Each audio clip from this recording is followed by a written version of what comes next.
ചെയ്ത് ഇന്നസ് റെക്കോർഡ് നേടിയ 2 ഐറ്റങ്ങൾ.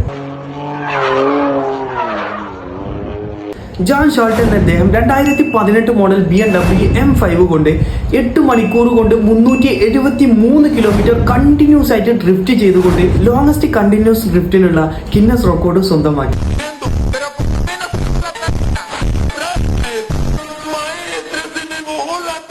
പോരാത്തിന് ഡ്രിഫ്റ്റ് ചെയ്യുന്നതിന്റെ ഇടയിൽ ഫ്യൂൽ ഫില്ല് സാധ്യമാവാത്തത് കൊണ്ട് തന്നെ വേറൊരു BMW M5 കൊണ്ടുവന്ന് ഒപ്പം ഡ്രിഫ്റ്റ് ചെയ്ത് ഫ്യൂൽ ഫില്ല് ചെയ്യുകയാണ്.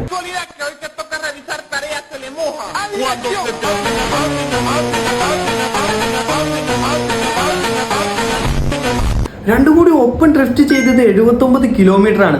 അങ്ങനെ ലോങ്സ്റ്റ് ട്വിൻ ഡ്രിഫ്റ്റ് റെക്കോർഡും അവർ സ്വന്തമാക്കി. എന്താലേ